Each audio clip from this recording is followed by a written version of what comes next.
Buenas tardes, bienvenidos. Disculpen por la demora, pero nuestro corazón está con el Estado de Israel y estuvimos esperando la presencia de la señora embajadora de Israel en el Uruguay para dar inicio a esto.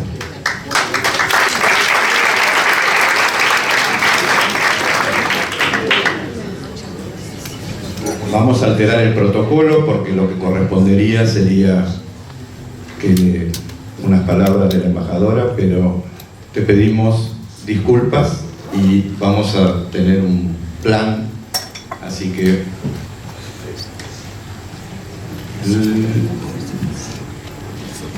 vamos a iniciar esta conferencia en el 34º Simposio Yaya de Verano, mostrando lo que es la universidad. Esta disertación va a ser más digital y de video que de palabras. Así que adelante con la primera exposición.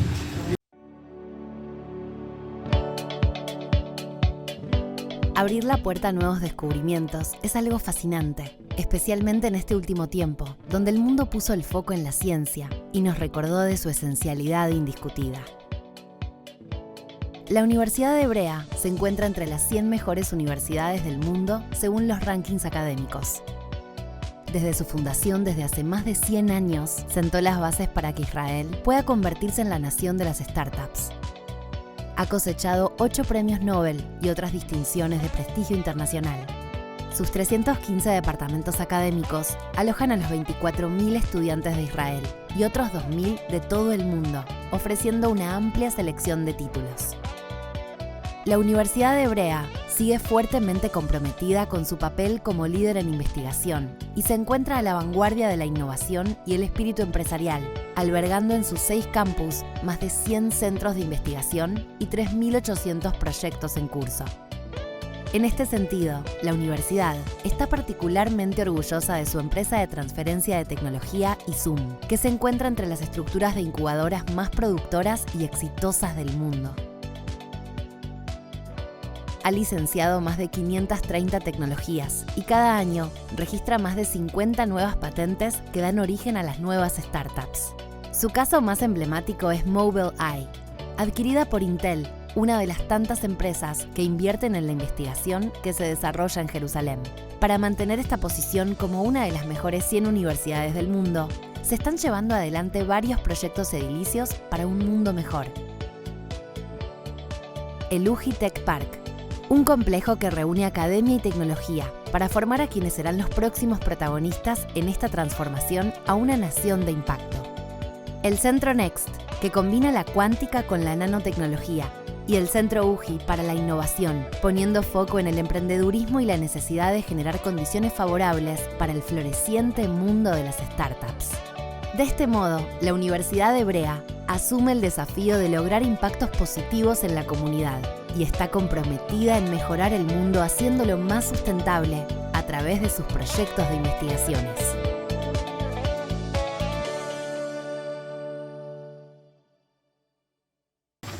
Hasta el 6 de octubre del 2023, esta era la vida diaria en la Universidad Hebrea de Jerusalén. De hecho, el tema que íbamos a tratar en este simposio era la inteligencia artificial, parte de esta investigación que ustedes han visto aquí.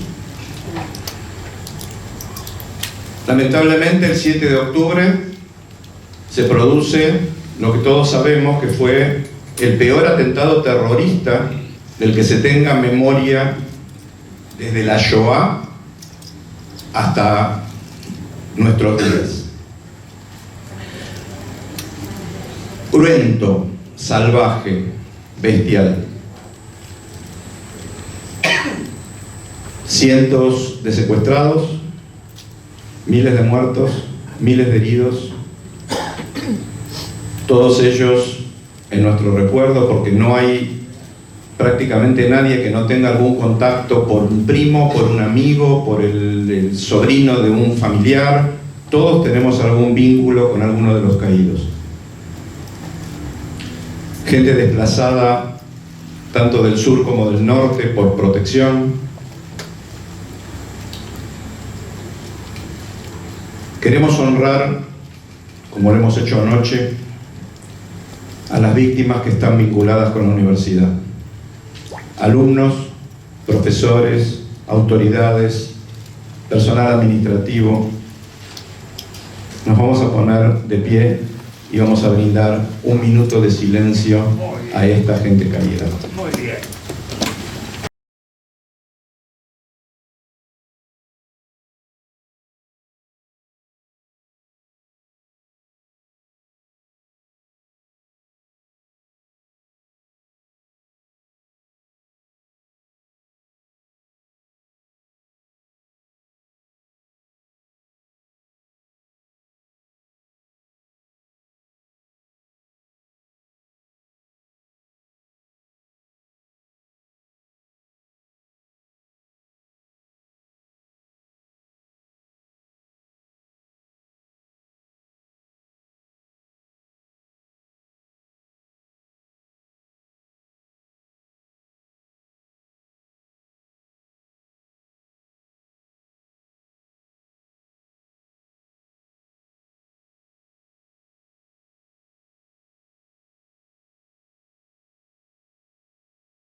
Gracias. Esperemos que esta película no dure más de lo que hemos visto hoy y que la memoria de esta gente ilumine nuestras acciones. Se darán cuenta que de esa filmación que vimos al principio, la universidad no siguió con una vida normal. La universidad tuvo que parar su inicio de su ciclo lectivo, tuvo que suspenderlo en un par de veces. Recién se inició el ciclo lectivo el 31 de diciembre del 2023, ya que entre estudiantes, profesores, hay más de 5.000 integrantes de la comunidad educativa que están movilizados en la guerra. Pero indudablemente nuestro pueblo sabe cómo aunar esfuerzos y cómo armarse en grupos de voluntarios para dar asistencia al prójimo. Asistencia psicológica, asistencia económica, asistencia en la reconstrucción, atención de las actividades que tuvieron que ser abandonadas por esta situación. Y no quiero ser yo el que lo cuente, así que me gustaría que veamos esta imagen en la palabra del presidente de la Universidad Hebrea de Jerusalén. The Hebrew University is involved in two fronts. First of all, we do many things for our own community at the university, for our students, for our staff. We do it, and we hope to do even more of it with the fund that we are right now, that we established, the fund that is called We Are One, that we established, which is primarily designed to help students once they come back from the North and the South, our students, but it's also designed to help, generally speaking, the community, the student community within the university. We do lots of things there. In addition to that, we help the community at large. Indudablemente no es solamente lo que sucedió en Israel lo que debe llamarnos la atención. Por eso extendimos el tenor de esta conferencia también al tema del antisemitismo, disfrazado hoy bajo el antisionismo, que le está dando pie a un grupo de ignorantes supinos que no hacen más que defender posiciones terroristas de asesinos y desde mi óptica de depravados mentales.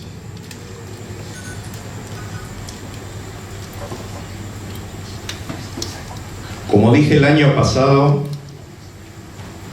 hoy ayudar a la universidad es una necesidad. Frente a lo que vimos en las marchas de Turquía, de Francia, de Inglaterra, de situaciones que se han dado en universidades prestigiosas de Estados Unidos con sus autoridades que han dejado pasar comentarios antijudíos. De hecho, generó alguna renuncia en alguna presidenta de una institución de Estados Unidos.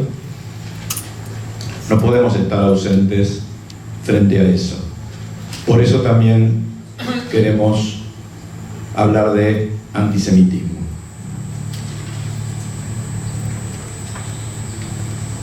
Nada más, solo hacer una reflexión.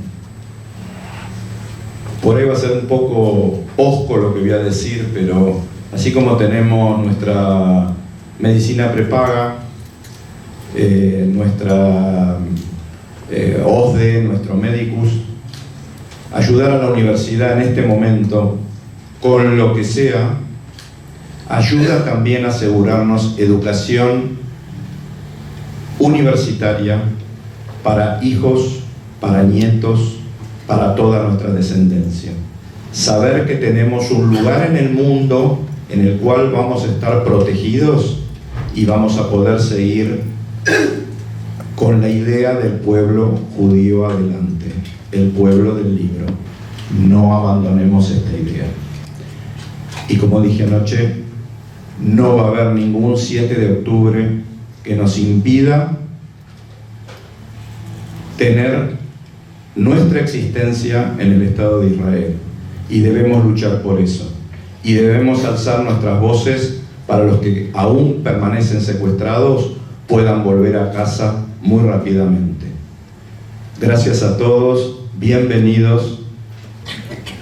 Le doy paso a mi querido amigo, presidente de los Amigos Uruguayos, Gabriel Goldman. Gracias a todos.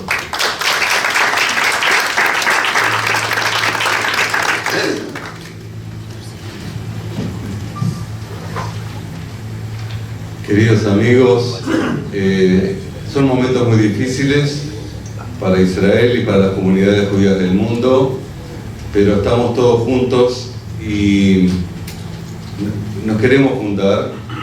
Una de las preguntas era hace unos meses si se haría o no se haría este encuentro debido a la situación, a qué llevaría.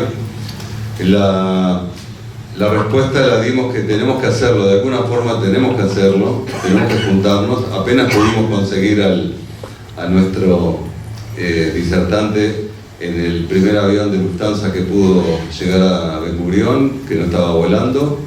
Apenas conseguimos el lugar, lo pusimos en el avión, llegó ayer y se va mañana.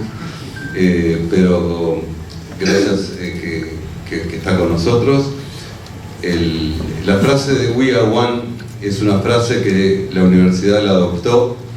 Del 1 al 4 de junio va a haber la Junta de Gobernadores en Jerusalén, como todos los años, y todos los temas han cambiado. Todo es para We Are One, especialmente para cómo vamos a hacer el Israel después de esta guerra, y vamos a ver el sur del país. En lo que a mí me concierne, estoy cumpliendo 12 años como presidente de los Amigos Uruguayos. Es un montón de tiempo. Cumplo este año el año número 13, mi bar mitzvah. Y 7 años como gobernador de la Universidad Hebrea en Jerusalén. Y bueno, avisé que este es mi último año. Creo que es momento de que otra persona también a lo largo de los próximos años tome la posta. Creo haber hecho lo mejor que pude. Voy a seguir todo este año dando una mano, estando presente. Sigo como gobernador de la Universidad Hebrea y referente en lo que fuera acá en Uruguay. Agradezco a todos aquellos que nos han seguido durante muchos años y que los veo acá, y que algunos que no han podido venir. Y quiero que sepan que cada uno de ustedes es importante y cada uno de ustedes transmite el mensaje que nosotros queremos transmitir. Como invitada especial tenemos hoy a nuestra querida embajadora de Israel en Uruguay, Michal Herzkovich, a la cual le voy a pedir que diga unas palabras en el idioma que le parezca. Yo le pido que hablen en hebreo, me encanta hablar en español. Michal, luego calla.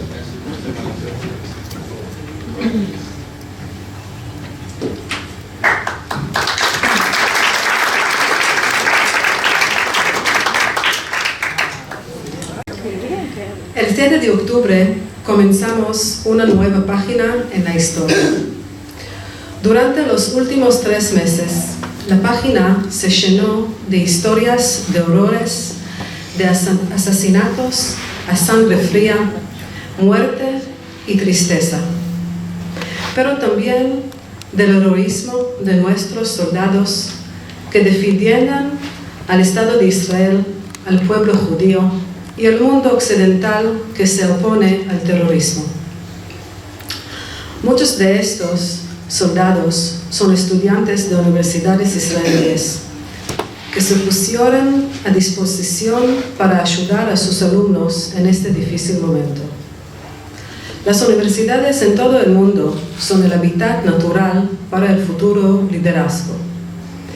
Este es el lugar donde se supone que se afianzan los valores de igualdad, libertad y democracia. Instituciones donde estudiantes de todo el mundo experimentan la ayuda a los demás, la tolerancia y la aceptación del diferente. Pero también pueden ser un caldo de cultivo para racistas, antisemitas y terroristas. El índice de Shanghai, que clasifica las universidades del mundo, determinó que la Universidad Hebrea en 2022 encuentra entre las 100 mejores universidades del mundo. Según el mismo índice, Harvard, Stanford y MIT son las 3 principales instituciones académicas del mundo. Las presidentas de estas universidades llenaron una página en el nuevo capítulo de la historia que ahora se escribe. Mostraron cómo en las instituciones más respetadas, que hasta el 7 de octubre había un enorme orgullo de pertenecer a ellas, enseñan que el antisemitismo es legítimo y el genocidio es moral en ciertos contextos. Son muchos los que intentan escribir páginas adicionales como esta. También lo es el gobierno sudafricano que acusa a Israel ante el Tribunal Superior de Justicia de La Haya de cometer genocidio. Quiero que nos tomemos un momento para comprender esto más profundamente. Sudáfrica utiliza una convención creada en 1948 para definir el Holocausto contra los judíos e acusa a Israel a las mismas acciones como los nazis, con la intención específica de matar y destruir al pueblo palestino. Sin embargo, Israel, desde el principio, explicó que estamos luchando contra la organización terrorista Hamas y no contra el pueblo palestino. Además, Israel invierte muchísimos recursos en ayuda humanitaria a Gaza, a pesar de que las organizaciones de la ONU ponen obstáculos para que llegue la ayuda y que jamás roba el equipamiento para sus terroristas. Hay muchos que intentan establecer una narrativa que culpa a Israel por la hambruna. A pesar de que más de 100 camiones cargados de ayuda humanitaria entran a Gaza cada día, incluso más que antes del 7 de octubre. De hecho, hay fotografías de mercados de frutas y verduras y de muchas panaderías. Las páginas de la historia también están llenando de relatos de antisemitismo que flotan en las superficies. Pero en cada discurso lo digo y lo diré nuevamente esta noche, no estamos solos. Con nosotros están muchos pueblos y muchos países, como Uruguay y Argentina, que comprenden los valores de la humanidad, el deseo de paz, y de justicia.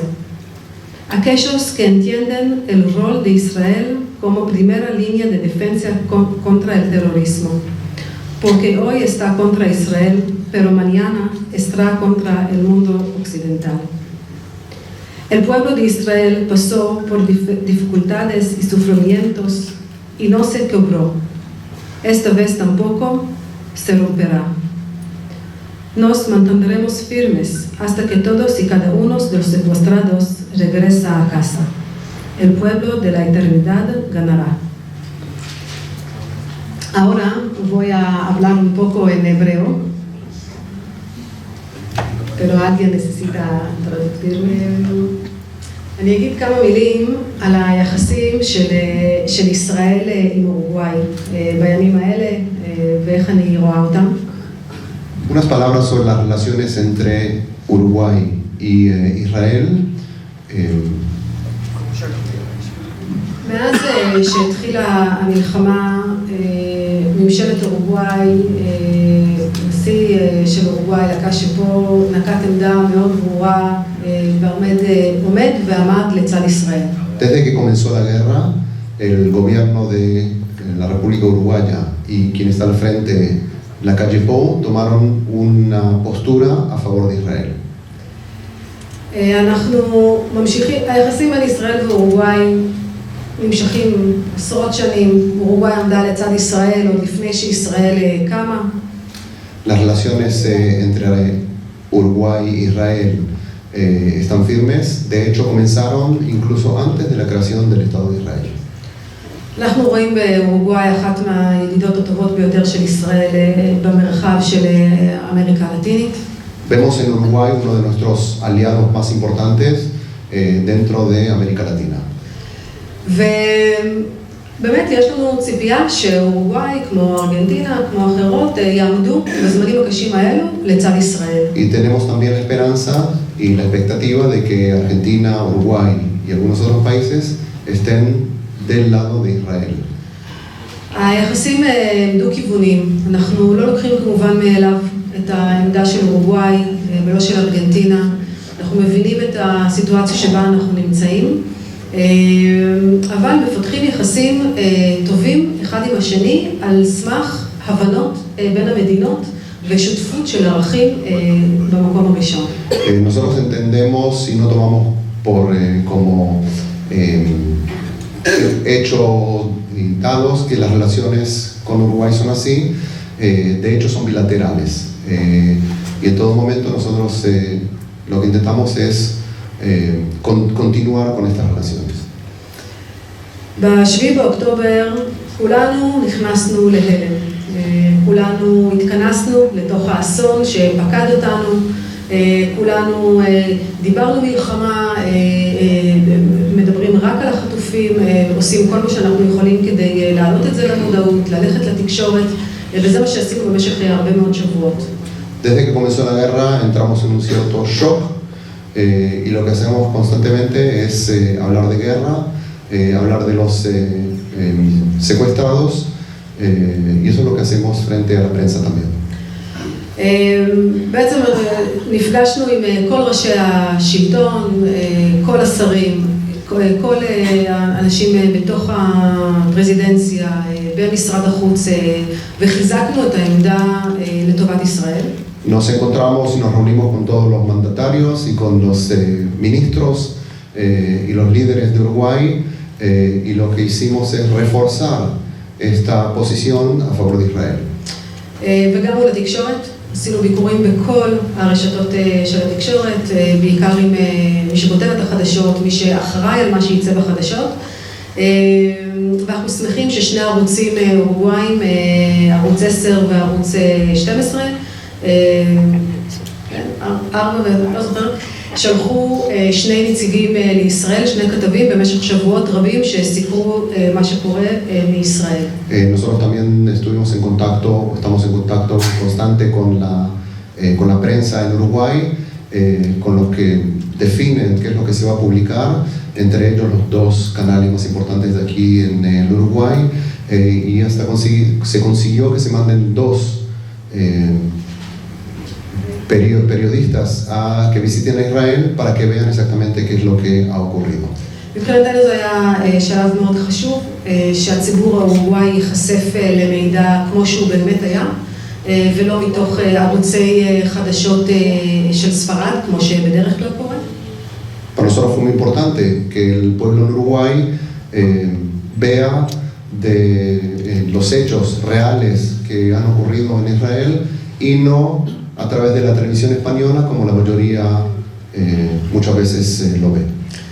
בשבועות האחרונים התחלנו לשלב בתוך הפעילות של השגרירות לא רק עשייה שקשורה למלחמה, אלא גם עשייה כלכלית יותר שקשורה ליחסים בין ישראל ואורוגוואי, מתוך מחשבה שאנחנו לא יכולים להמשיך ביחסים שמבוססים אך ורק בפן הפוליטי על בקשות של ישראל, אנחנו חייבים להמשיך ולפתח את יחסי הכלכלה, שבעיניי הם המנוע הגדול לקידום היחסים האלה הלאה.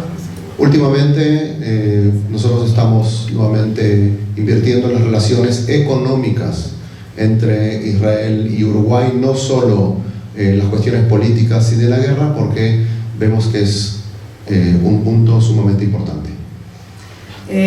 והצלחנו להשיג הישג חשוב שעבדנו עליו במשך חודשים, הרבה לפני המלחמה, ובימים האלה הצלחנו להגיע להסכמות על יבוא בשר, סוג נוסף של בשר מאורוגוואי לישראל. Hemos conseguido, entre otras cosas, una cuestión muy importante que es la importación de otro tipo de carne de Uruguay a Israel, esto después de haber trabajado durante varios meses. זה התקדמות חשובה בשביל אורוגוואי מבחינת ההיקף הכספי שהם יוכלו לייצא לישראל. Es un avance muy importante para Uruguay, para Israel, el peso que tiene económicamente en estas relaciones. וגם עבור הישראלים שיוכלו ליהנות מבשר אורוגוואי משובח. Los israelíes que disfrutarán también de carne rica uruguaya. אבל מעבר להכל זה אחת מהמטרות שאנחנו שמים לפנינו בקידום היחסים, ואנחנו מאמינים שעכשיו עם ההתקדמות הזאת נוכל לסגור ולחתום את המשא ומתן על הסכם האזור סחר חופשי תחת מרקוסור. Este es otro de los pasos importantes en los cuales nos va a llevar a otro objetivo más importante, que es firmar un acuerdo bilateral de libre comercio aquí en el Mercosur. ויש לנו עוד תוכניות וציפיות להמשיך. הנשיא לקשי פה הביע רצון להגיע ולבקר בישראל. אנחנו מקווים שהוא יעשה את זה בחודשים הקרובים למרות המצב בארץ. Tenemos otros objetivos y expectativas, como por ejemplo la visita del presidente Lacalle Pou a Israel, que él ha manifestado ya en más de una oportunidad que tiene mucha intención de hacerlo. אז יש לנו הרבה למה לכוון ולמה לקוות, ואת כל הצעדים האלה אנחנו עושים לצד המשך הדיאלוג לגבי מה שקורה בארץ, לוודא שאורוגוואי ממשיכה לתמוך בישראל, כמו שאנחנו רואים בארגונים הבינלאומיים, ואנחנו נמשיך ונעשה הכל כדי שזה יישאר ככה. Y nosotros tenemos, por supuesto, estas expectativas y esperanzas de continuar esta relación con Uruguay, que de hecho nos apoya en las instituciones internacionales. ומילה אחת לסיכום בשבילכם, שעומדים איתנו, עם עם ישראל, שסובל כל כך הרבה בתקופה האחרונה. Y para resumir unas palabras directas a ustedes, que están junto con nosotros, con Israel, que está sufriendo tanto en esta guerra. אנחנו ננצח, אנחנו לא לבד, אנחנו נעמוד יחד חזקים, וכל החטופים יחזרו הביתה, בעזרת השם, מהר. Vamos a ganar, vamos a vencer esta guerra, vamos a traer cada uno a su casa a los rehenes, y somos fuertes. נמשיך להילחם עד שישראל תחזור ותשיב את הביטחון לאזרחים שלה, ולכל אחד, לכל יהודי ויהודייה שירצו אי פעם לבוא לישראל. Y nuevamente vamos a ganar y vamos a devolver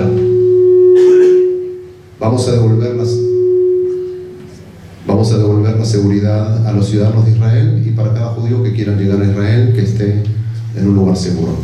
Muchas gracias.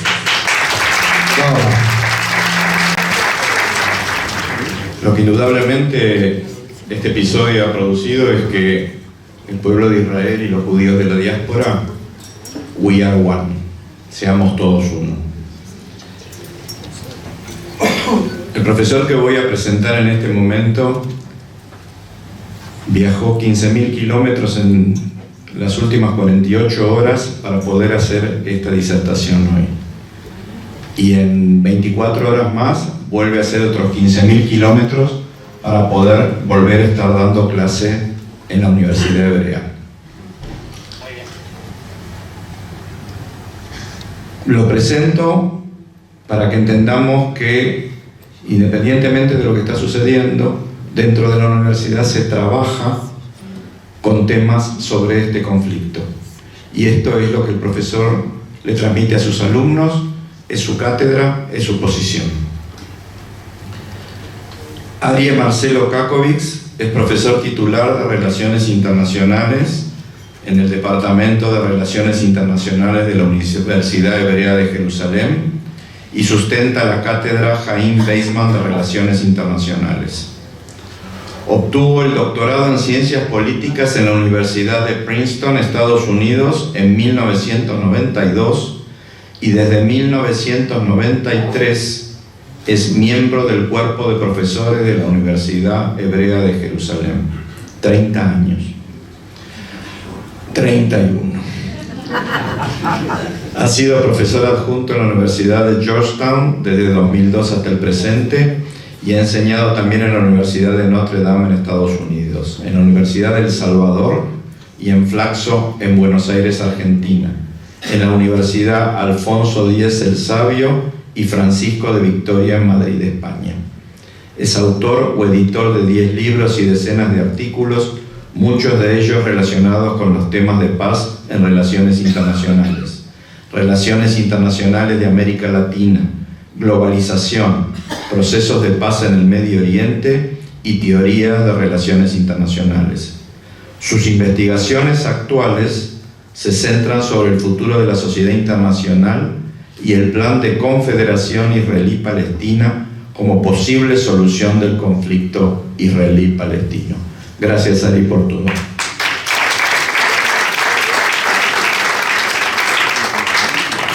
Me disculpo que me subo al escalón porque son muy bajitos.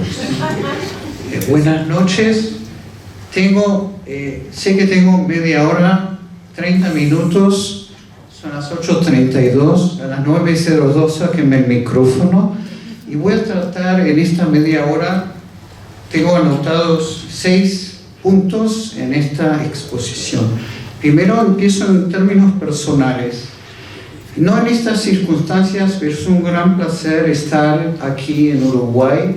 He estado en este simposio hace 20 años atrás, hablando del tema de la hoja de ruta del 2003, y podemos decir la hoja de ruta revisited, ¿no? Es decir, 20 años después, como Dumas, hablaré un poquito del tema. Pero antes quiero agradecer a Héctor, Gabriel, de ambos lados del Río de la Plata, a Leslie, a Edu, que me convenció a que haga este viaje, a Ariela, que se quedó ahí en la universidad, Roberto, que anda por aquí, que manejaba, que era el presidente, manejaba no la expresión porteña, yo soy ex porteño, nuevamente yo voy a tratar de hacer una ponencia académica, pero hay que también empezar desde el punto de vista personal y nacional. Los israelíes, y voy a agregar, israelíes y también los palestinos, estamos en un trauma de envergadura que no lo hemos visto desde la primera guerra árabe-israelí, del año 47 o 48, 49. Les doy 2 ejemplos y tengo que hablar bastante rápido. Tengo aquí 2 sobrinos que es para mí emocionante, que han cruzado el charco. Tengo una sobrina que es la hija de la hermana de mi señora, ¿no? Que tienen familia originalmente de Irak. May Meir, 25 o 26 años, estuvo en esa fiesta fatídica.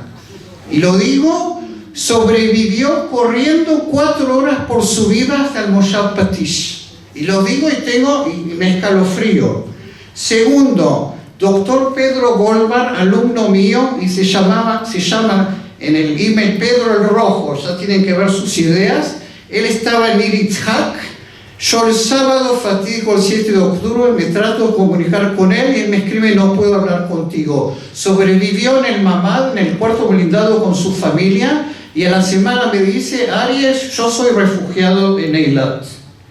En los últimos 3 meses, nosotros los académicos también estuvimos movilizados. Tuve la oportunidad, no puedo decir el placer, pero era importante, de voluntarizarme y encontrarme y dar charlas en Eilat y en el Mar Muerto con refugiados que viven en hoteles. Y ando con esto como nuestra embajadora, porque esto es lo más importante. Es la obligación del Estado de Israel de retornar a los secuestrados.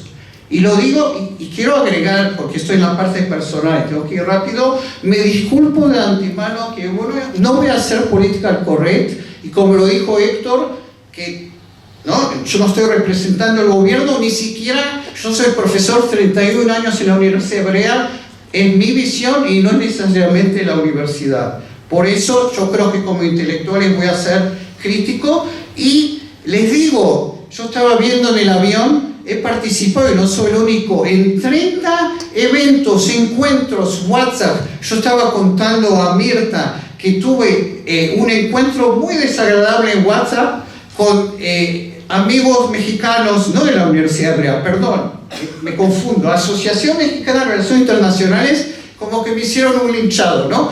Que diciendo disparates, ¿no? Que Israel quiere invadir el Líbano porque necesita el agua del río Litani. ¿Okay? Para que tengan una idea de la estupidez. Ahora, como yo soy investigador de paz, no voy a hacer political correct, y esa va a ser la 4ª parte de la charla. Ya termino la primera parte. Voy a hablar del día después, que es parte del título, que no es popular en Israel. De hecho, mi mujer dice: vos sos profesor de paz, escribiste 4 libros de paz, ¿por qué no te invitan a la tele? Porque se habla de guerra. Porque no se habla de estrategia o qué tiene que pasar después. Segunda parte, explicar en forma muy breve el 7 de octubre. Y hay que empezar y explicar al que no conoce lo que es Hamas. Hamas es parte de la hermandad musulmán, digamos la vertiente palestina, creada en 1987. En 1988 saca una carta fundamental que luego trata de reformarla en 2017, hacerla menos antisemita. Y esa carta, para que entiendan, ahí lo dice en forma muy clara en su carta fundamental, que Palestina, para nosotros los judíos es Israel, es el mismo mapa, es el mismo territorio, es Waqf. Yo no soy experto, yo soy experto de paz, no hablo árabe, pero aprendo de mis colegas. Waqf significa es sagrado, es decir, no hay lugar para una entidad política judía. Jamás quiere un Estado palestino, pero en lugar de Israel. Y jamás demostró el 7 de octubre, podemos decir jamás, es decir, que no puede ser un interlocutor haciendo esa masacre genocida y provocando a Israel a que reaccione en la Franja de Gaza. Eso es lo que quería jamás que ocurra. De hecho, Sinwar quiere que la guerra siga y que se sigan muriendo decenas y centenares de palestinos en la Franja de Gaza, porque uno de los líderes Hamas lo dijo en forma clara: no era responsabilidad de Hamas la población civil de la Franja de Gaza, era responsabilidad de Israel y de las Naciones Unidas. Pero como digo, soy crítico, hay que entender un poco qué es lo que ocurrió, y de hecho, porque yo estoy viendo un panorama muy sombrío, pero quiero dejarlos al final con un cierto optimismo, que es quizás un mecanismo de supervivencia, ¿no? Para mí y para muchos israelíes. ¿Qué ocurrió aquí? Lo que ocurrió aquí, y ahora hablo un poco del lado israelí, que teníamos esta doctrina que se puede manejar el conflicto con los palestinos, que se puede alimentar al tigre. Y voy a decirlo en forma, como se dice, a calzón quitado. Hace los últimos 5 años el gobierno de Qatar pasó $30 millones por mes, protection money, se dice en inglés, a Hamas, a través del aeropuerto de Israel, bajo el beneplácito del gobierno israelí, que colaboró, y ustedes no quiero hablar más de eso, colaboró, no cooperó con Hamas, colaboró. Y eso explica por qué muchos de nosotros, no es que le echamos la culpa al primer ministro, pero es el único que no aceptó ninguna responsabilidad. Porque esto fue un fracaso militar terrible, como en la guerra de Yom Kippur, de inteligencia, operación y demás. Y el jefe de Estado, que es una figura ya trágica, que espero no termine como David Eleazar, que al final tuvo un ataque al corazón, él hace lo que puede, ¿no? Él ya dijo, yo voy a renunciar. El jefe de inteligencia dijo, yo voy a renunciar. Y el segundo problema es, y esto es trágico, en el último año en Israel hubo un intento como Fujimori Castillo de autogolpe. Y ese intento creó en los enemigos de Israel lo que en términos académicos decimos misperception. Es decir, ellos, Hamas, Hezbollah, Irán, que les voy a decir cosas que ustedes no las saben, que no estaban coordinados completamente. Sinwar empieza esta masacre sin avisar a Irán, sin avisar a Hezbollah, coordinados pero sin decir la fecha, quizás temiendo la cuestión de inteligencia, pero misperception en el sentido que los enemigos de Israel pensaban que estábamos al borde de una guerra civil. Y yo recuerdo vívidamente en agosto que estaba en sabático en Estados Unidos, en Colorado, dando una charla en Boulder, y yo tenía temor de pensar en agosto qué va a ocurrir, porque 2 veces, no tengo que decir demasiado porque suele ser el jefe de mi hija, que sirve en el ejército, uno de los jefes de inteligencia escribió 2 veces cartas previniendo o advirtiendo que esto va mal, ¿no? Y esto de alguna forma compara con lo que ocurre en el 73. Obviamente hay una gran diferencia. No es que Sinwar sale una guerra para hacer la paz, es todo lo contrario. Sadat en el 73 sale una guerra para cambiar el status quo. Ok. Voy a seguir. Ahora, ¿por qué explico esto un poquito? Y sé que estoy en 8:43, ¿no? Me quedan 18 minutos y a pesar de ser argentino, ¿no? Y nos gusta guitarrear, yo voy a tratar de no pasar del tiempo. ¿Ok? No me den más porque eso es muy peligroso para el profesor. Ok. Ahora, ¿por qué explico esto? Y quiero también agregar otro punto. La idea esta de manejar el conflicto no era solo la doctrina del primer ministro Netanyahu, fue también la doctrina del gobierno de año y medio que tuvimos. Y les puedo confesar, la diferencia es que yo soy profesor, yo no tengo una responsabilidad. Y eso lo sabemos los israelíes. En los últimos 2 años, por ejemplo, hubo escaramuzas, ¿no?, frente a Jihad Islámico, que es igual o peor que Hamas. Y Hamas no se metió en esas escaramuzas, nos engañó. Es decir, nos hizo creer que es gobierno, para que tengan una idea, y yo necesito más tiempo, pero no lo tengo. Hamas, de hecho, maneja la Franja de Gaza, o ya no la maneja, de hecho ya no la maneja, desde el año 2007, en una pequeña guerra civil hecha a Fatah, ¿no?, hasta el 2023, ¿no? Entonces, la idea esta que se puede manejar el conflicto, es decir, cuando pasa esto y vemos que Hamas no se mete, gente como yo pensamos, bueno, Hamas ahora es gobierno, es responsable, etcétera, pero hizo a propósito. Pero hay inclusive algo que es, como yo soy politólogo, tengo que ver el lado político, estratégico. ¿Por qué esencialmente Netanyahu, no solo Netanyahu, por qué jugó a este juego de que hubo varias rounds, ¿no?, varias rondas de campañas militares, no de esta envergadura? Porque prefirió tener a Hamas en la Franja de Gaza para no negociar con la autoridad palestina. Y podemos criticar a la autoridad palestina. Mahmoud Abbas se tiene que jubilar ya, ¿no? 87 años, fue electo por 4 años, ya lleva más de 20, ¿no? Y pasan dinero a las familias de terroristas y no son lo mejor, ¿no? No es lo que uno quisiera, pero han siempre tenido una actitud pragmática. Mantener a Hamas en la Franja de Gaza, separar las dos partes de la entidad palestina implica no hace falta negociar, y esto explotó literalmente, y le estoy hablando tanto en términos racionales como en términos emocionales. Ok, paso ahora para un poco alejarnos, ¿no? Un placer, Naimod. Pero no tiene nada que ver con lo que estoy diciendo, supongo. Hablemos del tema del mundo, en forma muy clara.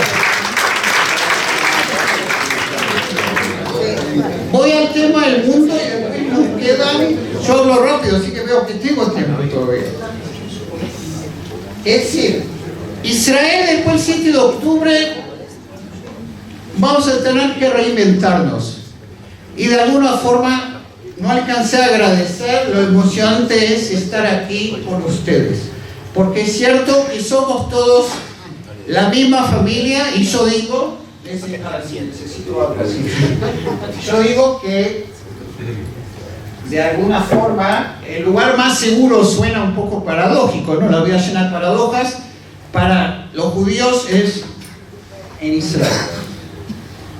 El día después para el mundo, yo sé que Marcos va a hablar del tema del antisemitismo, no quiero entrar ahí, pero si hablamos del mundo para entender esta guerra, es decir, la guerra comienza con esta masacre y luego la reacción militar, que es una guerra justa de Israel en la Franja de Gaza, que continúa a pesar que ahora está evolucionando hacia una fase quizás menos letal o más precisa, que es la tercera fase, luego del bombardeo aéreo y luego de la maniobra terrestre. Respecto al mundo, quiero señalar en forma breve, para que me queden mis 10 minutos de gloria de hablar de paz, porque después de guerra hay que hablar de paz, respecto al mundo. Y al mundo primero tenemos que besar la mano. De hecho se dice en Israel que los judíos seculares que no somos demasiado creyentes, yo soy creyente, pero los que no somos demasiado creyentes, la alternativa a Dios es Biden. Lo que hizo Biden, presidente Biden, lo que hizo la primera semana, y yo les puedo decir también a título emocional, cuando él viene y dice el discurso, que es el discurso que uno espera de su líder, no de un robot, sino de un discurso de alguien con emoción que abraza a los secuestrados, que trae 2 grupos de portaaviones y le dice a Irán y a Hezbollah, como decimos en Argentina, no te metas. Lo que ha hecho Biden, para que entiendan también la lógica de lo que tiene que pasar, se ha jugado políticamente. Hoy día Biden está perdiendo las elecciones frente a Trump, que es otro tema del simposio, porque no es la cuestión del conflicto israelí-palestino, es el mundo.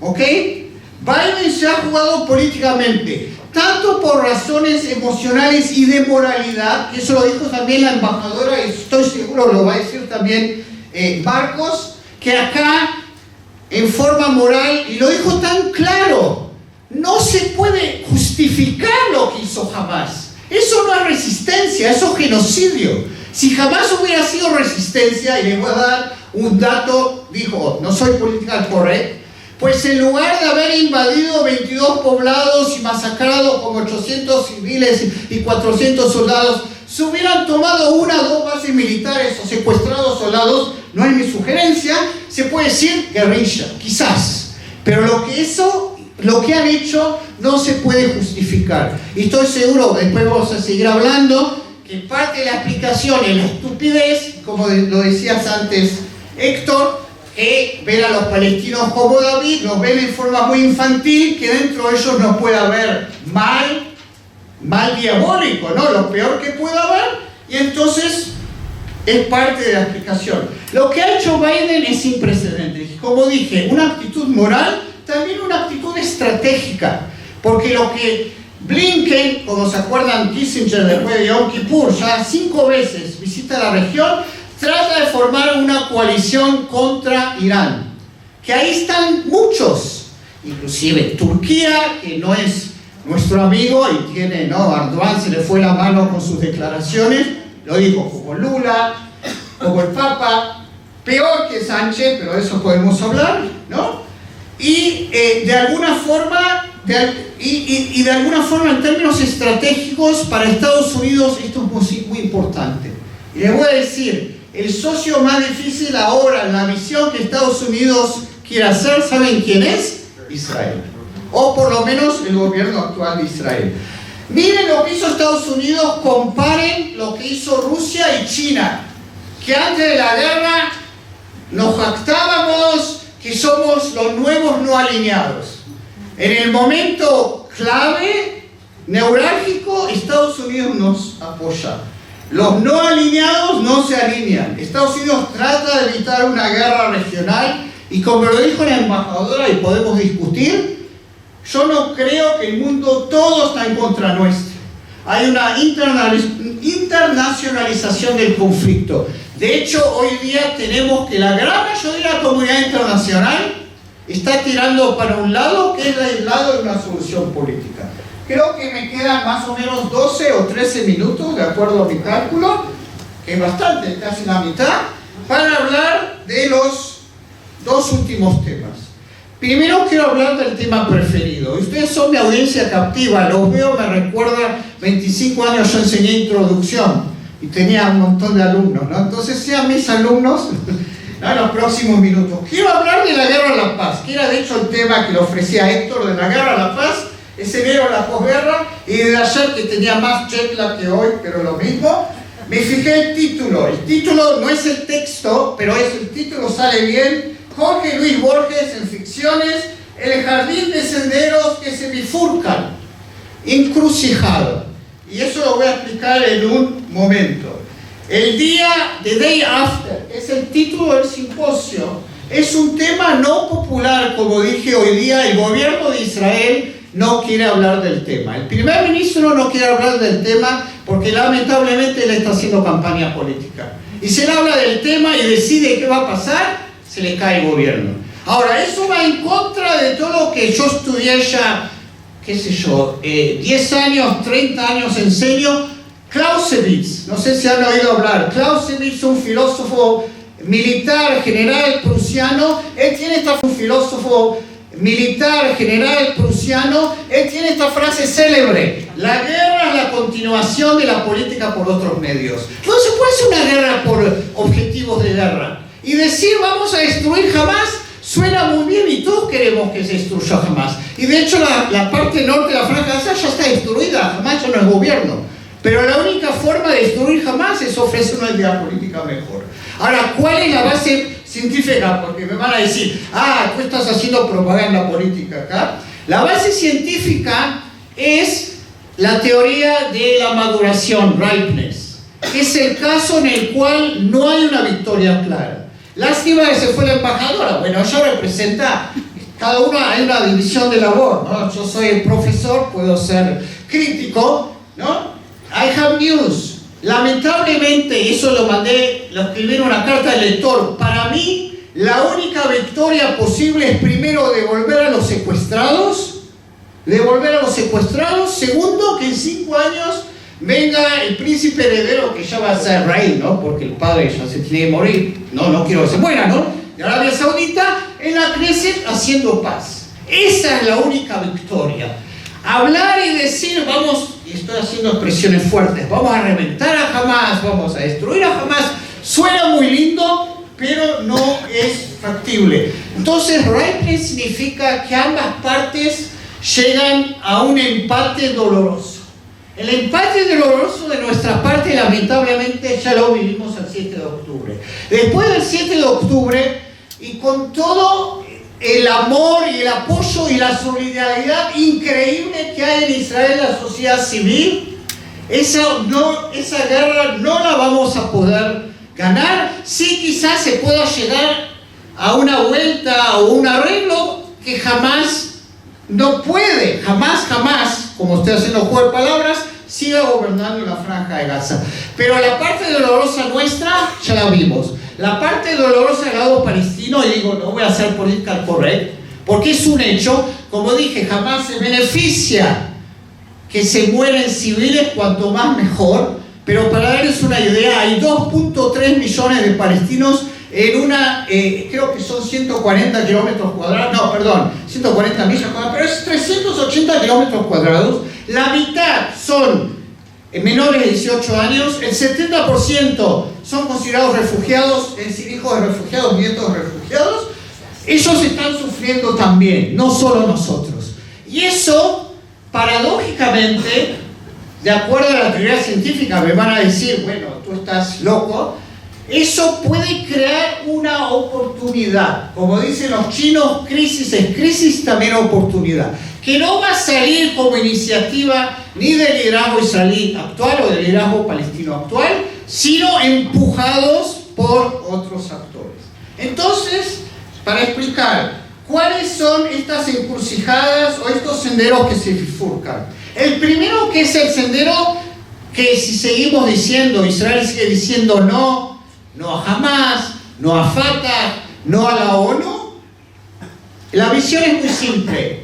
Nos va a pasar lo que nos ocurrió en Líbano, que nos quedamos en Líbano hasta el año 2000 y salimos en forma unilateral. Nos va a pasar, y está esta visión, y reconozco que hay colegas, y hay estudiantes, y hay gente, es decir, cada uno tiene su opinión, y yo respeto completamente la opinión del que quiera pensar en ese sentido, pero los que dicen no hay una solución, o los que dicen la tierra de Israel pertenece al pueblo de Israel, no en sus métodos y su estrategia, pero en su ideología, y estoy diciendo algo muy fuerte, no es muy diferente de la ideología de Hamas, que niega la posibilidad de una entidad política judía.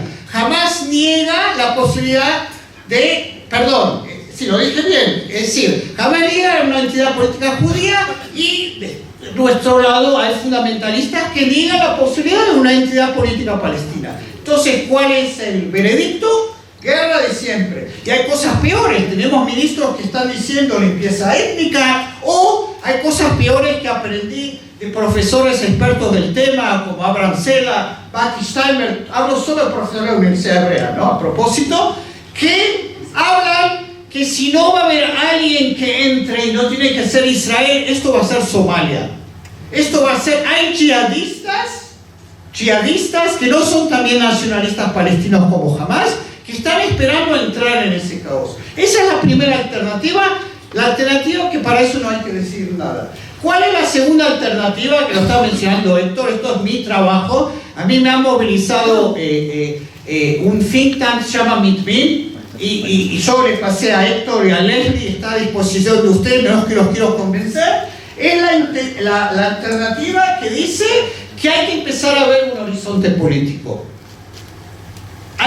Y la idea no es solamente en base moral que los palestinos se merecen un Estado, que yo creo que es así, que de hecho lo que estoy diciendo es volver a la lógica de Ben Gurión y al triunfo más grande del sionismo, que fue el plan de partición.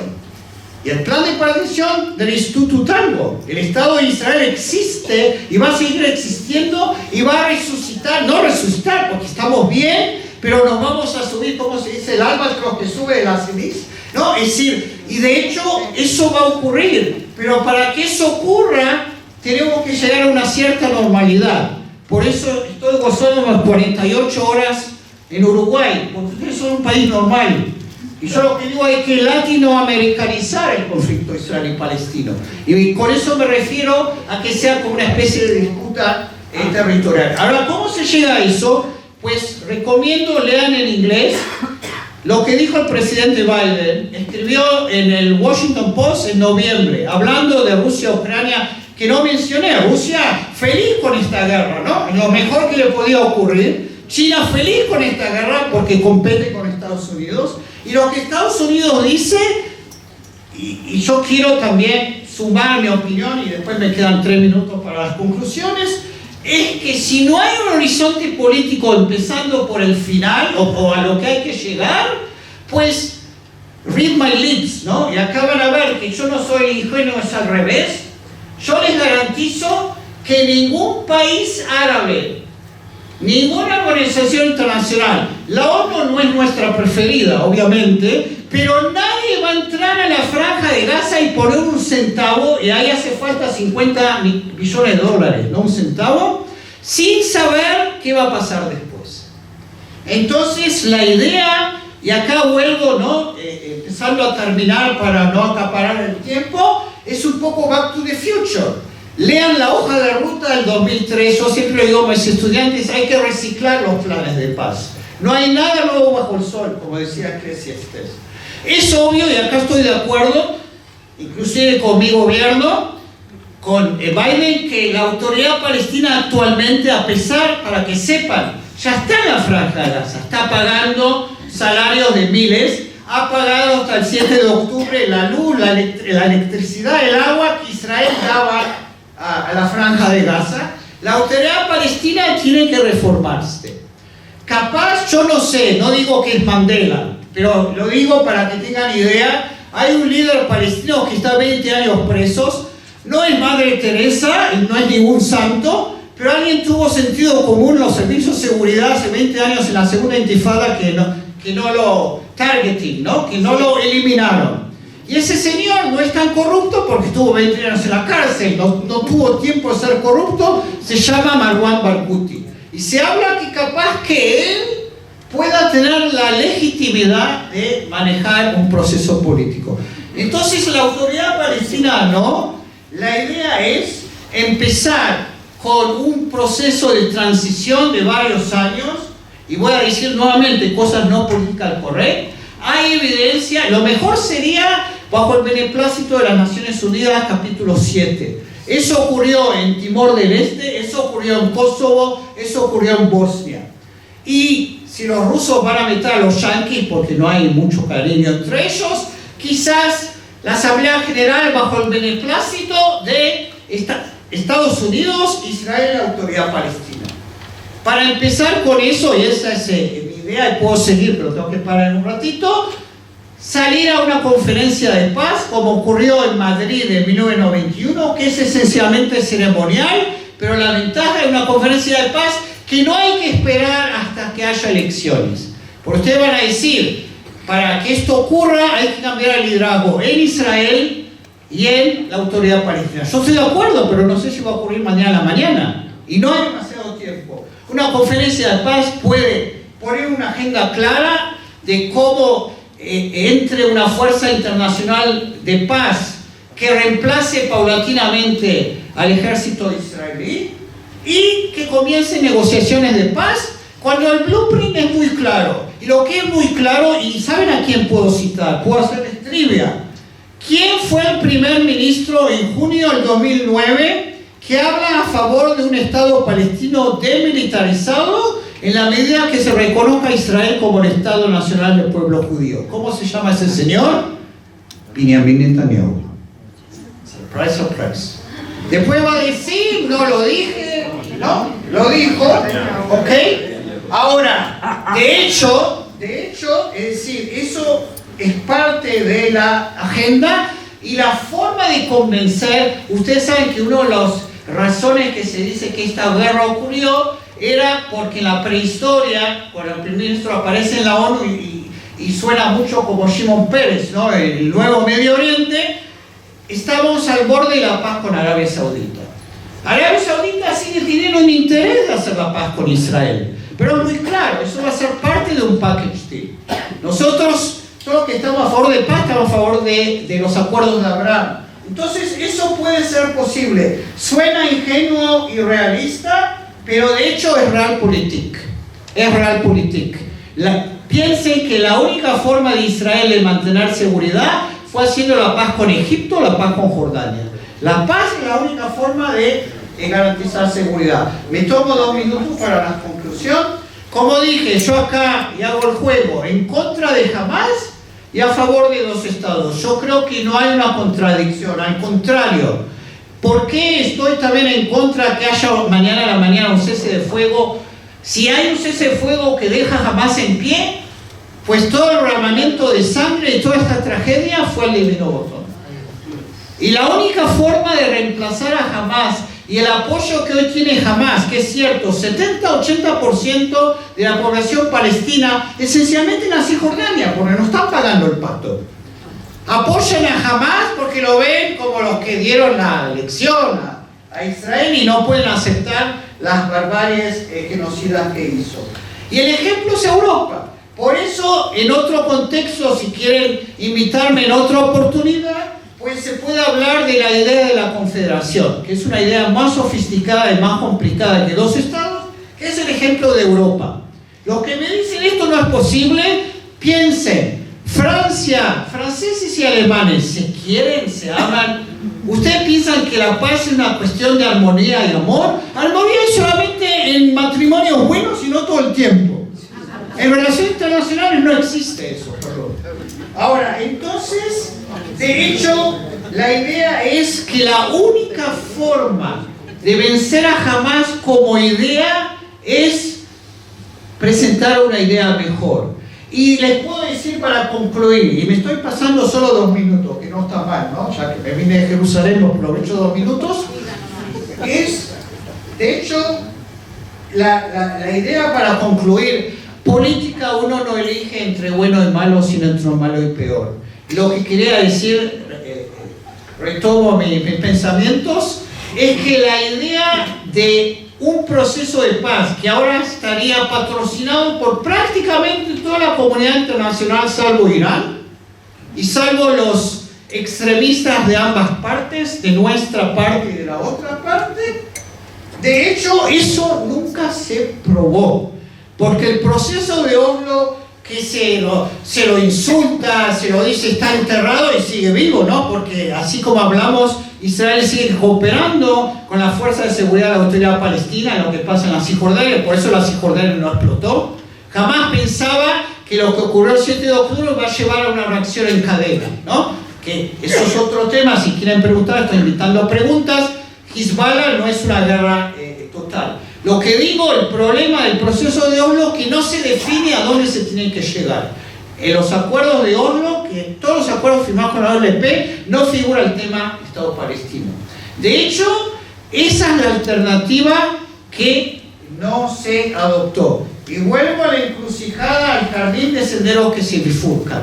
O estamos condenados a vivir en guerra continua, y de hecho esto es un episodio que va a seguir, o probemos algo que nos va a servir a todos, que es un proceso de paz que lleve a la resolución 181 con un poco de demora, pero que llegue al final y termino, como decimos en hebreo, amén. Muchas gracias.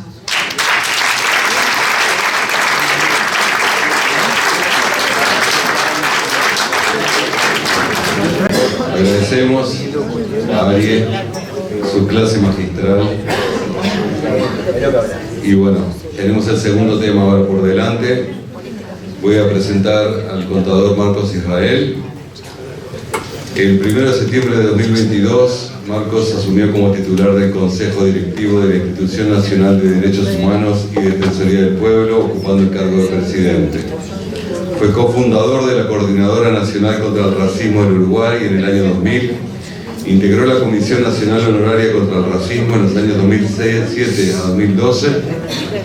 Fue presidente del Comité Central Israelí del Uruguay en los años 2009 a 2011 y 2020 a 2022. Es autor de varios libros, es contador público, es licenciado en Administración, es máster en Políticas Sociales y es miembro de la Comisión Directiva de los Amigos Uruguayos de la Universidad de Jerusalén. Contador Marcos Israel.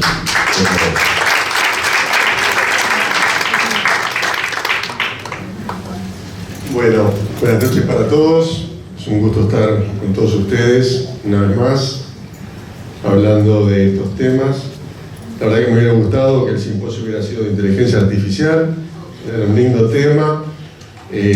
Como es un tema también para los derechos humanos, la inteligencia artificial, yo me estoy ocupando de eso en la institución. Así que bueno, pero estamos en este otro problema que nos aqueja a todos. Yo voy a empezar comentándoles un poquito un informe sobre antisemitismo en noviembre del 2023, hecho por el observatorio que tiene el Congreso Judío Latinoamericano, con la DAIA y la AMIA. No los voy a abrumar con números y porcentajes, solamente voy a comentar lo que me parece más relevante. Este es un observatorio que hace un seguimiento ya desde hace tiempo del antisemitismo en redes, portales y medios digitales en países de América y España. En las plataformas analizadas, la cantidad de contenidos discriminatorios es variable dependiendo de la plataforma y de cada país. Primero les comento brevemente las plataformas. En la plataforma de Twitter, X, pero la seguimos llamando Twitter, y Facebook, son las más permeables a las cuestiones de actualidad. Allí se produjo una diferencia con lo que estaba antes del 7 de octubre. No así en las plataformas de búsqueda como son Google y YouTube, en las cuales se mantuvo el ritmo del antisemitismo que venía de antes. En Twitter se recopiló un antisemitismo promedio del 12%, superior al promedio del 2022, que era del 9,5%.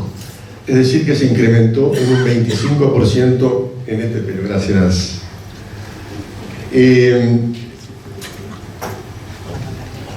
Facebook, por su parte, el antisemitismo mensual pasó a ser un 12,5%, mientras que en el año anterior había sido del 6%, o sea que más que se duplicó. Y en los comentarios de los portales digitales se registró un nivel de antisemitismo del 17%, encontrándose por sobre el promedio anual del 2022 que había sido del 12%, un aumento de un 48%. Ahora bien, es interesante ver cómo se movió esto en distintos momentos desde el 7 de octubre. En Twitter, al 7 de octubre y los días posteriores, hubo una bajada importante del antisemitismo.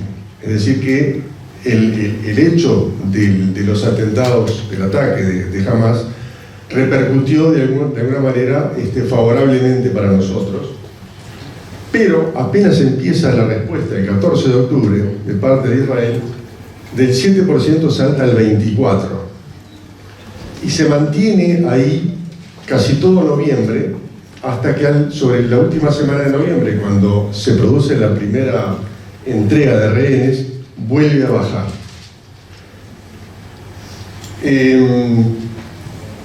También pasa que cuando hay un fenómeno como este, al principio hay una gran movida y después de por sí la gente se empieza a perder el interés. Entonces esto pasó en Twitter, la cantidad de tweets que se analizó, que fueron de 10 millones de tweets, fue bajando, ¿no? En escalones bastante pronunciados.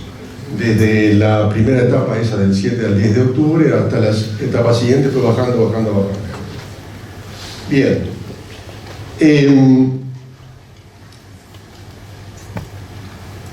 Si vamos por país y atendiendo a la cantidad total, digamos, de tweets antisemitas, el país que aparece a la cabeza es España, con un 22% de tweets antisemitas. Le siguen Colombia y México, con un nivel de un 15%, bastante más abajo. Argentina viene mucho más atrás, con algo menos del 8%. Y Uruguay bastante menos, atendiendo, creo, a la situación, digamos, demográfica, porque estamos acá hablando de cantidad de tweets. Ahora bien, en los medios digitales, el que aparece encabezando de la peor manera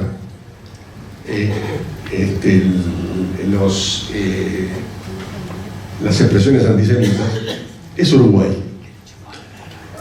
con un 24% de antisemitismo, por encima de Colombia y Chile, que son los que le siguen más cerca, lo que da cuenta de una prevalencia en los medios digitales de los medios de izquierda. En este segmento de información que podemos decir que es en realidad desinformación. Argentina está mucho más atrás, con un 11%, y Brasil con un 10%. Ahora, otra cosa interesante tiene que ver cómo se movió el antisemitismo por país desde, digamos, lo que venía del semestre anterior, octubre y luego noviembre. Hay un grupo de países, entre los que está Argentina, Panamá y Costa Rica, en los que en octubre pega un bajón. Es decir, que es una U. Lo que venía de antes baja y luego vuelve a subir para quedar un poquito más arriba. Y hay otro, evidentemente eso fue producto de cómo se asimiló el ataque de Hamás. Ahora, hay otro grupo de países, entre los que está Chile, Colombia y Uruguay, en los que en octubre, en vez de bajar, subió. O sea que fue al revés, subió en octubre y bajó un poco después. En este segmento Uruguay ya venía alto con respecto a los demás antes. Destaco también el caso de Costa Rica, que me sorprendió, también tenía un guarismo alto desde antes. Y Argentina comparativamente tenía un promedio del semestre anterior bajo, del 24% que tenía Uruguay, Argentina tenía el 10%, baja casi a la mitad en octubre, para subir en noviembre levemente por encima de lo que tenía antes. En el caso de Uruguay pasó del 24 en el semestre anterior a un 32 en octubre, para bajar a un 25 después. Mi reflexión sobre esta situación de lo que ocurrió en estos países es que, por un lado, los que hicieron una U, digamos, sintieron más empatía, más sensibilidad en relación a lo que hizo Hamás. En cambio, Chile, Colombia y Uruguay, parece haber un núcleo de antisemitismo duro, o muy duro, totalmente insensible a los crímenes en contra de los israelíes, posiblemente un antisemitismo de matriz ideologizada muy dogmática. Les voy a contar un par de cosas que pasaron en Uruguay para que se den cuenta hasta qué punto esto es así. Un docente de secundaria, un docente de una trayectoria importante, director de colegios importantes públicos, militante del Frente Amplio, sindicalista, pero amigo de la colectividad, en particular muy cercano al Centro Recordatorio del Holocausto, que da cursos en el Centro de Recordatorio, hizo una declaración en contra de Hamás. Fue expulsado del sindicato y escrachado de la manera más brutal. Eso para que vean cuál es el clima, digamos, que hay en ciertos sectores en Uruguay. Otro caso que tuvimos sobre fin de año, un artículo de un conocido antisemita, en una revista de izquierda, quien estaba hablando de la criminalidad en el Uruguay, y sobre el final del artículo se despacha como la criminalidad natural de los judíos. Acá pasaron dos cosas. Por un lado, el dueño del medio, que es un izquierdista, sin embargo, se desmarcó totalmente de semejantes expresiones y realmente con un artículo muy duro le salió al cruce. Y por otro lado, el Comité Central Israelita hizo la denuncia a la Fiscalía. En Uruguay, nombrar un fiscal una vez que hay una denuncia puede demorar meses. Esta vez demoró 24 horas. Es muy reciente, todavía no sabemos qué va a pasar, ojalá que pase algo. Ahora bien, la pregunta que me interesa reflexionar con ustedes es ¿cómo llegamos a esto? Y sobre todo está claro para todos en lo que está pasando en nuestros países y en el mundo que hay una prevalencia de la izquierda en esta problemática. Entonces, voy a comentar tres hitos para mí que están en la base de esto, no en orden cronológico, sino en orden de impacto más bien. El primero de esos hitos se sitúa en 1967 y está a manos de la Unión Soviética. Como ustedes recordarán, en 1967 fue la Guerra de los 6 días, en la cual los árabes estaban sumamente apoyados por la Unión Soviética, y el triunfo de Israel significó un gran fracaso para la Unión Soviética misma. Incluso en la interna de la casi nula libertad que había en la Unión Soviética, igual salían algunas expresiones en que se mofaban de alguna forma de cómo les había ganado Israel la guerra. Lo cierto es que inmediatamente la diplomacia soviética en Naciones Unidas empieza una campaña antisionista de una envergadura impresionante. Obviamente con la clásica, lo clásico en esto, que es mentir. Ellos decían, por ejemplo, que el ejército israelí utilizaba métodos nazis, que atacaban sanatorios, que atacaban, que violaban mujeres. Inmediatamente la ONU mandaba comisiones investigadoras. En aquella época las comisiones investigadoras no eran tan tendenciosas como las de ahora, cabe señalar. Mandaban las comisiones investigadoras, iban al terreno, veían que no era cierto, hacían un informe, pero mientras el comienzo de la propaganda, hasta que viene la respuesta, que además no tiene el mismo impacto, esa bola de nieve que lanzó la Unión Soviética realmente se llevó puesta a toda la izquierda mundial. Todos los motes que hoy conocemos de Israel nazi, del apartheid, todo eso salió de esa propaganda impresionante que inundó, como digo, el mundo y fue adoptada por la izquierda mundial. Ahora bien, antes de eso, en enero de 1966, hubo otro hito, que fue la Conferencia Tricontinental de La Habana. De entrada, esta conferencia tricontinental era, como dice el nombre, era una conferencia grande, casi mundial. De entrada negó la participación de sus pares israelíes. O sea que la izquierda israelí no pudo participar de la Conferencia Tricontinental de La Habana. Fue la única delegación del mundo a la que se le negó la participación.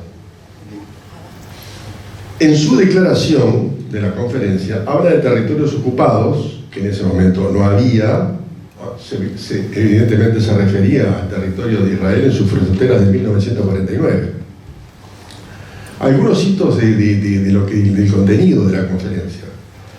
Por ejemplo, considera que el sionismo es un movimiento imperialista por su naturaleza, con propósitos agresivos y expansionistas, y sus métodos tienen componentes racistas y fascistas. Israel constituye una amenaza para el desarrollo y progreso de la región. Considera el derecho de Palestina a liberarse como una extensión de los derechos inherentes e inalienables de todos los pueblos a defenderse.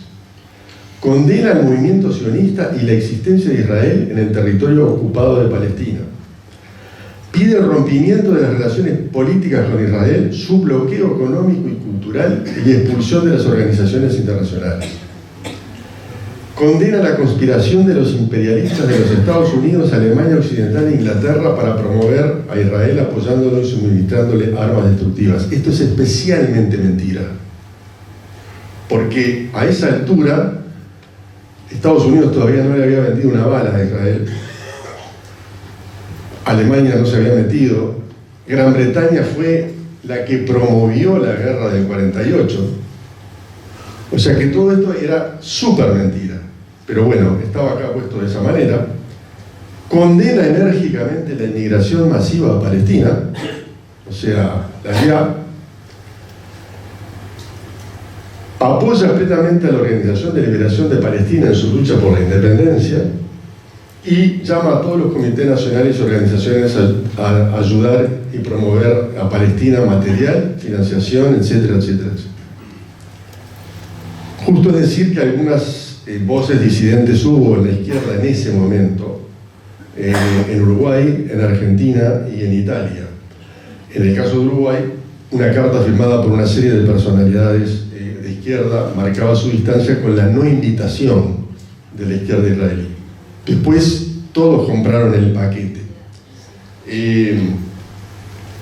Y un último antecedente, otra vez un poquito anterior, este es de 1965, organizado desde el mismo espectro ideológico, y atiendan el nombre, el 9º Festival Mundial de la Juventud y los Estudiantes por la Solidaridad, la Paz y la Amistad. Extraordinario.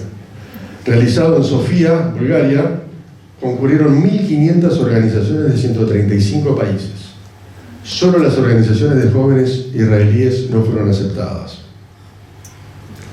O sea que, como ven, esto es bien viejo, ¿verdad? Y está enquistado de una manera muy, muy fuerte en la izquierda mundial. Yo les cuento brevemente un par de anécdotas personales. Yo en 1967 todavía no era universitario, pero los que vivimos aquellos momentos en abril y mayo del 67 recordaban la angustia que teníamos por lo que se venía, por lo que se podía venir. En Uruguay, un diario importante, no me acuerdo bien cuál fue, sacó una separata grande a todo color con el mapa del norte de África, al Medio Oriente, Israel, y en cada país ponía cuántos soldados tenía cada país, cuántos tanques, cuántos aviones y cuántos barcos. Bueno, el panorama era realmente brutal. En ese contexto, la Federación de Estudiantes Universitarios del Uruguay se puso del lado árabe.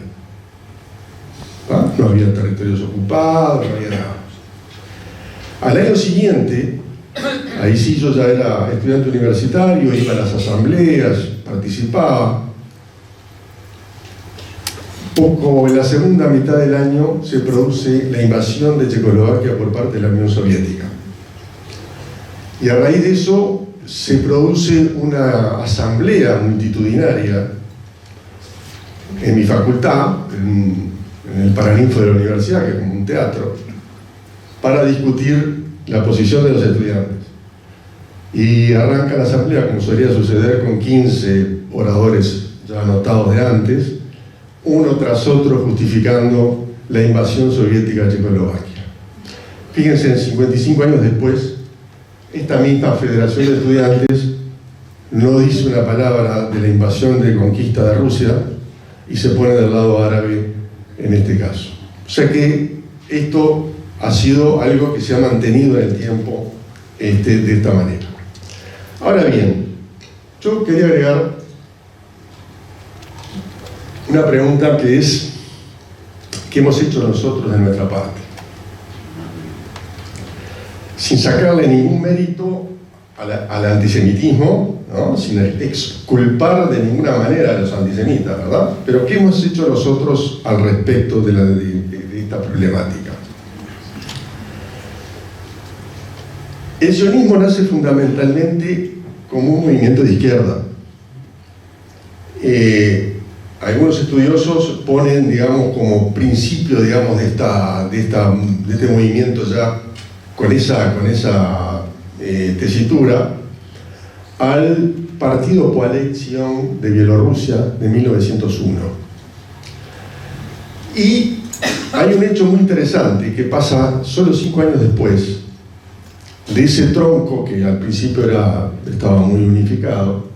Se produce un desgajamiento. Hay allí un líder, cuyo nombre de repente no suena mucho, Ber Borojo, que en 1906 hace lo que yo podría decir ahora una profecía, que decía que el socialismo internacional nunca iba a aceptar la particularidad judía. Bueno, quedó en minoría y la mayoría, la corriente principal de izquierda israelí, siguió su curso. Hay que aclarar que los partidos políticos de israelíes tuvieron en la diáspora su contracara en forma total. Yo nunca quise participar en un partido político israelí porque me parecía que no correspondía, pero lo cierto es que la mayoría de los dirigentes comunitarios se formaban en uno u otro partido que eran, digamos, con el mismo rótulo que el partido de Israel, ¿no? Así que cuando hablo de nosotros, hablo de los líderes israelíes y de nosotros. ¿Ok? Bien.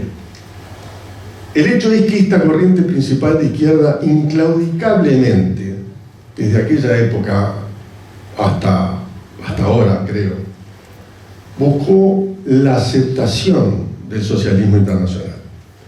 Y de alguna manera todo lo que tiene que ver con los procesos de Oslo, o mismo las negociaciones de Camp David, están de alguna manera teñidas por ese deseo de ser aceptados, ¿no?, en esa corriente del socialismo internacional.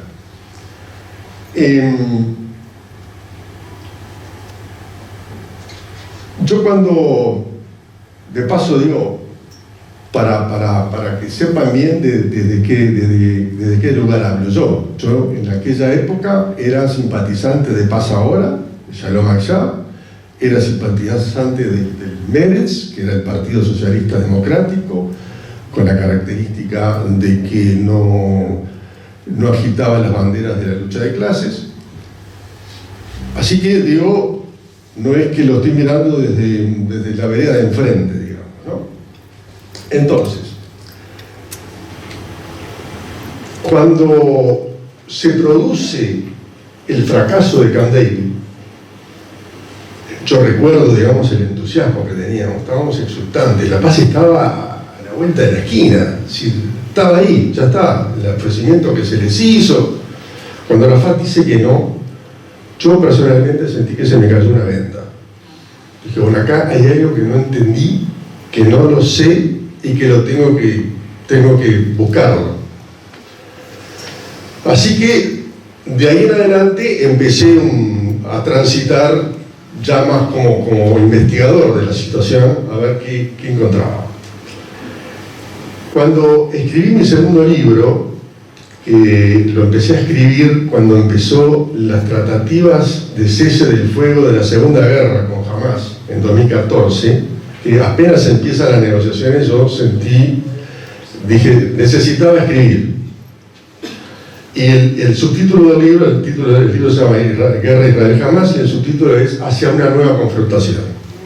Bueno, ya hubo 3, porque era evidente que esto iba a pasar. Pero entonces, al hacer este libro, cuando uno escribe un ensayo, estudia mucho, me encontré con 2 libros de Shlomo Ben-Ami. Todos recordarán a Shlomo Ben-Ami, un gran académico, un político de fuste, canciller, una figura estelar, digamos, en todas las tratativas de paz. Él escribió un libro en 1999, antes de Camp David, que se llamó Israel entre la guerra y la paz. Bueno, en ese libro estaba todo lo que yo también compartía, digamos, antes de Camp David. Pero 3 años después, en 2012, escribe otro libro que se llama ¿Cuál es el futuro de Israel? Y entonces yo lo leí con sumo interés para ver cuál había sido la reacción de Ben-Ami después de lo que pasó en Camp David. Y Ben-Ami lo que hace es poner toda la culpa, personalizar toda la culpa del fracaso en Arafat. El único culpable era Arafat. Ahora, yo les quiero recordar algo. A los pocos días que termina Camp David y Arafat vuelve a Ramallah, es recibido por una multitud exultante que lo recibe como un héroe, por decir que no. La victoria fue decirle que no a Israel. Entonces, eso para mí estaba claro que no era Arafat ya. Ya la propaganda palestina había filtrado totalmente las mentes de una gran mayoría de palestinos y no era Arafat. Ya es el pueblo palestino que no quería la paz con Israel. Ahora bien, fíjense ustedes, cuando uno empieza a rebuscar qué es lo que debemos hacer los que estamos en esto, ¿no? Digamos, lo que yo me entré por primera vez al Comité Central Israelita en el año 86 y me vengo a desayunar de esto después de los años 2000, ¿no? O sea que, ¿de qué hablábamos entre tanto? Fíjense ustedes, la carta fundacional de Al-Fatah de los años 50, Al-Fatah se funda en los años 50 en Kuwait, allí está Arafat, está Abbas y algunas otras figuras palestinas. Dice así, algunas cositas, ¿no? Es define al movimiento como heredero de la causa árabe. ¿Cuál es la causa árabe? La destrucción de Israel. No habla de la creación de un Estado palestino. Coloca el sionismo como parte del imperialismo y el colonialismo. Empiecen a ver la relación con la tricontinental de La Habana. Uno puede preguntarse si aquí ya no hubo algún asesor soviético para hacer la carta de Al-Fatah. Rechazo a las resoluciones de la ONU. Si bien se presenta como un movimiento secular, le abre la puerta a la religión, esto es bien importante. No habla de genocidio judío de forma explícita como lo hace Hamás, pero sí habla de forma explícita de etnocidio.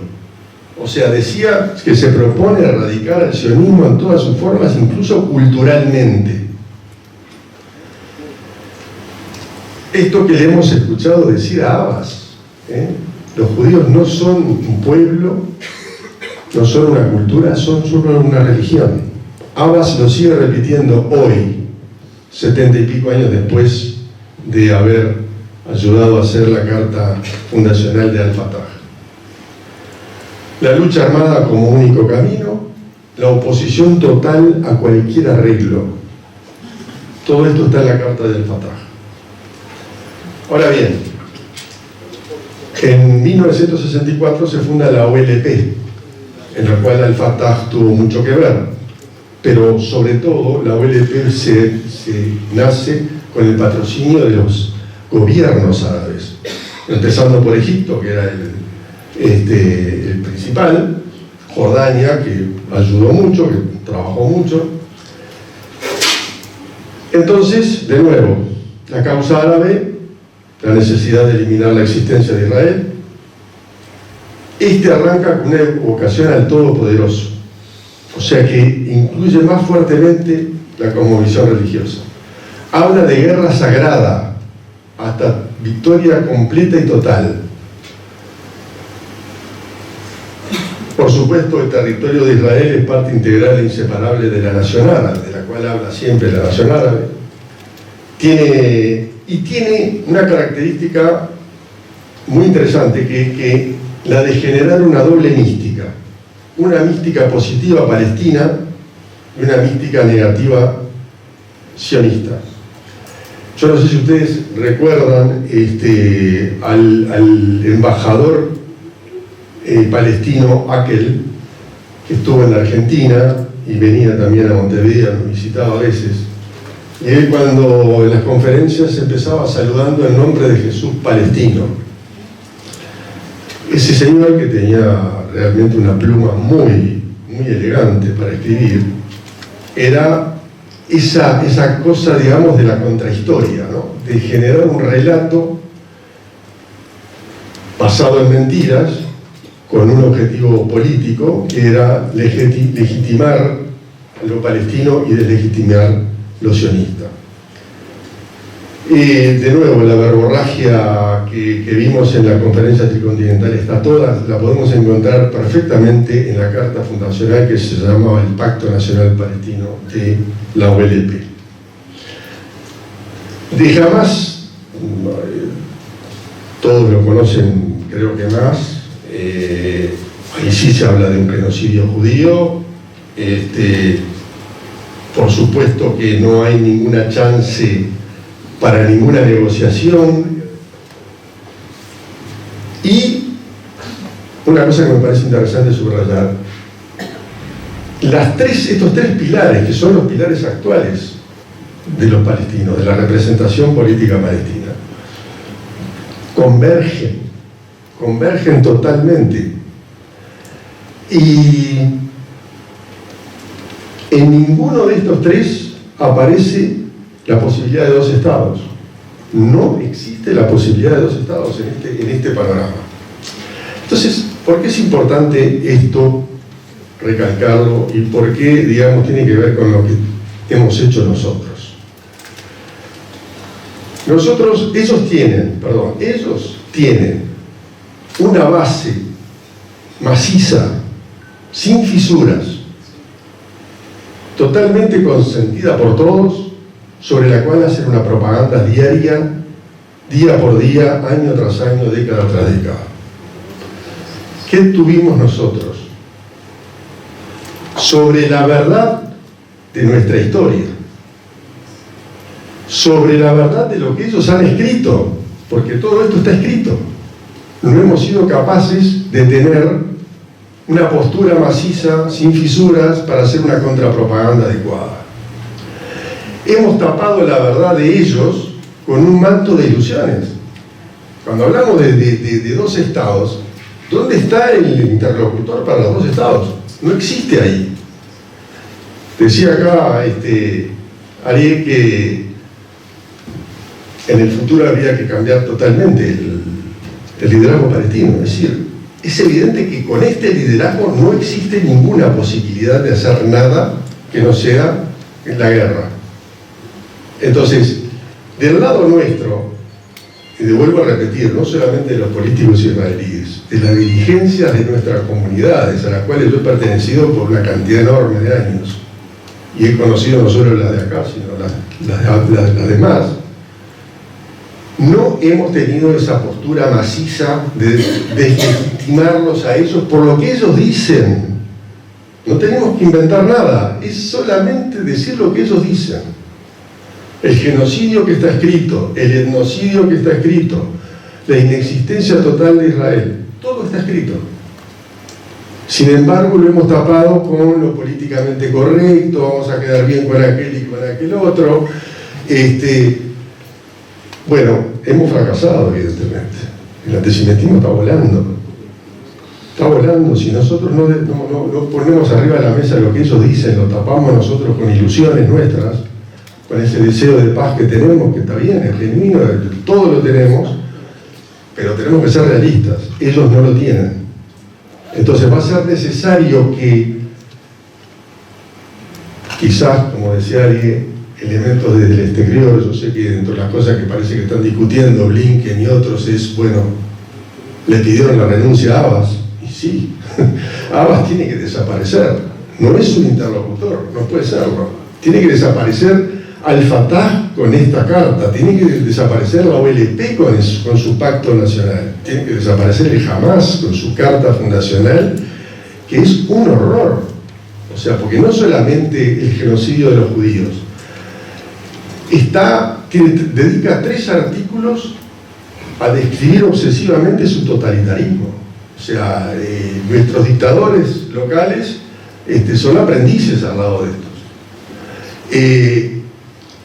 El imperialismo, es decir, tiene una noción supremacista del Islam que les permite, digamos, decir que pueden hacerle la yihad a todo el mundo, no solamente Israel. Israel desaparecerá como antes han desaparecido otros pueblos a manos del Islam. Lo dice así, sueltos.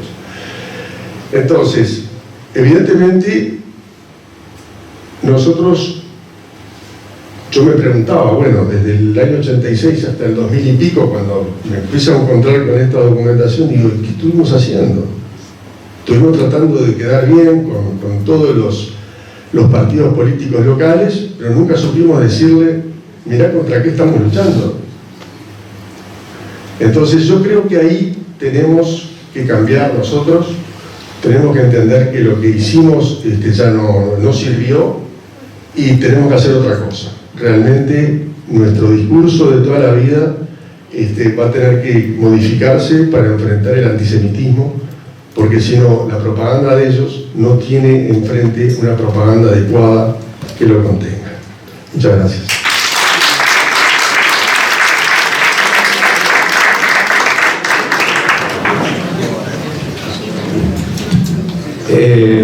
¿Me acompañaba Gabriel? Había abierto preguntas para los oradores, pero realmente en la disertación se fueron dando las respuestas, así que yo les voy a pedir a los dos, para aquellos que quieran tener una charlita un poco más Amish, más de contacto, que permanezcan. Todos los que quedan, si quieren, tanto con Marcos como con Ari, se pueden acercar a sacarse alguna duda. Desde mi parte, damos por terminado el simposio número 34, Yaya de verano. Esperamos vernos nuevamente el año que viene, ya con una paz y planteando los mismos temas que planteábamos en años anteriores y poder terminar con este. Pero a todos y para todos, Am Israel Chai, el pueblo de Israel. Am Israel Chai. Nos vemos el año que viene.